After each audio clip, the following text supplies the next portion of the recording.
Hi, I'm Chef Carol, and today we're going to get creative talking about substitutions. So, in case you're looking for some low glycemic swaps, maybe veganizing a recipe or making it gluten free, I'm here to help. Let's dive right in. So, we're going to start with replacing pasta noodles because those carbs get us every time. So you can use a spiralizer or do something simple like using a vegetable peeler. And this can be a great way of making some pasta. Now you gotta watch the video on meal prepping because I got some tips and tricks for you there too. But look at this. This can make a great pasta. Put some sauce on top or just marinate them. And here you go. Let's say you want to replace your potatoes, you can do, or your rice. You can use, let's say we use cauliflower, and you can use a grater, simple just like this. And look at this, we'll make some cauliflower rice that you would put in a skillet, season, and make another dish. Let's say you use the same cauliflower and you want mashed potatoes. Use it as an alternative. Steam the cauliflower, mash it down, add some parsley, garlic, and a little salt. Good salt, okay? You add a little bit in there, and who would even know that they're not potatoes? Add a lot of nutrition, have some alternatives, and if you haven't tried this before, it's time you give it a try. Be flexible. Now, if you're looking to cut back on calories without sacrificing flavor, there are some other simple swaps. Avocado toast is great in the morning. It's creamy, it's delicious. So you may want to try that. Then you have things like yogurt, and I'm talking about Greek yogurt, not the sugary stuff. So you got to read labels. All yogurt isn't good. It's not all made the same. And then you can use yogurt as an alternative for like sour cream or your mayo. So you want to look at your healthy fats and your not so healthy fats. And I'm sure you're talking to your dietitian or nutritionist, right? Absolutely. So, and then when you need a crunch, instead of croutons and chips, let's go for some nuts and seeds and add some other alternatives like that. I love this pecan flour. It makes great crust for baked goods.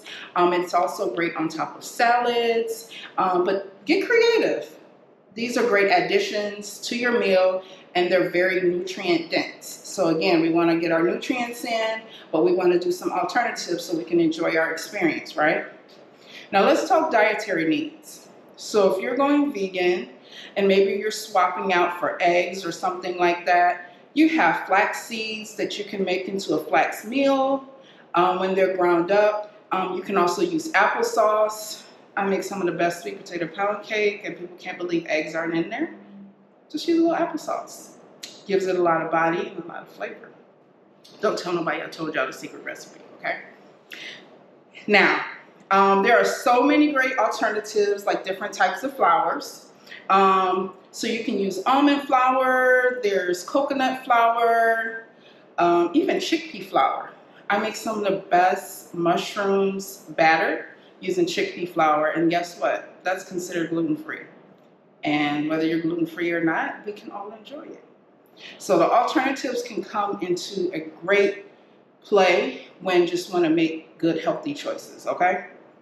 Now, one of the best ways to enhance your meals is by using seasonal produce. Now, seasonal produce means that it has grown within the season that you're in and hasn't been harvested early, and it has so much more flavor and color, and you're going to have a different experience. You might have even thought you didn't like a fruit or vegetable because you ate it out of season.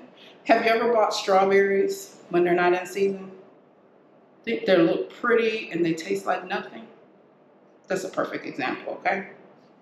So you want to support your local farmers too, because if they're sitting there holding on to all this produce, like, bunches of tomatoes because you're going to the store and buying canned stuff instead of buying the fresh. How are they going to survive, right? So you want to get tomatoes when tomatoes are in season and then preserve them for when they're not in season. Same thing for the rest of your produce. When you buy local corn that's in season, what does that corn taste like? Delicious, right? Super sweet, crunchy, and then you have fun pulling it, much better than frozen or canned. So you can change your experience based on that. And lastly, I want to say that substitutions can be very life-changing because we sometimes have to step outside our comfort zones and do things a little different. But you don't have to compromise taste, flavor, and in fact, it'll be very value-added. So step outside your comfort zone, eat well, be well, and until next time, Chef Carol Steiner signing off. Shine bright.